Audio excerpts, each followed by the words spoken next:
இந்த 3 விஷயங்கள் இருக்கிற வீட்டுல மலக்குமார்கள் நுழைய மாட்டாங்க. அவங்க வீட்டுல பரக்கத்து இருக்காது. அண்ட் அவங்க வீடு நாசமாகிறதுக்கு சமம். ஒண்ணு நபி ஸல்லல்லாஹு அலைஹி வஸல்லம் அவங்க சொல்றாங்க, எந்த வீடுகள்ல ஸ்டாச்சூஸ் அண்ட் பிக்சர்ஸ் இருக்குதோ அந்த வீடுகள்ல மலக்குகள் நுழைய மாட்டாங்க. 2 நபி ஸல்லல்லாஹு அலைஹி வஸல்லம் அவங்க மற்றொரு ஹதீஸ்ல சொல்றாங்க, எந்த வீடுகள்ல டாக்ஸ் அண்ட் பிக்சர்ஸ் இருக்குதோ அந்த வீட்டுல மலக்குகள் நுழைய மாட்டாங்க. 3 இந்த இஸ்லாமோட ஸ்காலர்ஸ் சொல்றாங்க, எந்த வீட்டுல பேட் ஸ்மெல் இருக்குதோ அந்த வீட்டுல மலக்குகள் நுழைய மாட்டாங்க. அதனால உங்க வீடுகள் பரக்கத்தாலையும் சக்கீனத்தாலையும் நிரம்பி இருக்கணும்னா அன்னெசரி பிக்சர்ஸ், ஸ்டாச்சூஸ் இதை எல்லாமே வீட்டுல இருந்து அவாய்ட் பண்ணிக்கோங்க.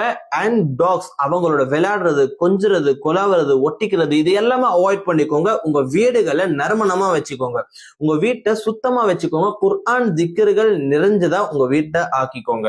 மற்ற வீட்டார்களுக்கு நீங்க நன்மை நாடுனீங்கன்னா இந்த விஷயத்த அவங்களுக்கும் கொண்டு போய் சேர்த்து விடுங்க.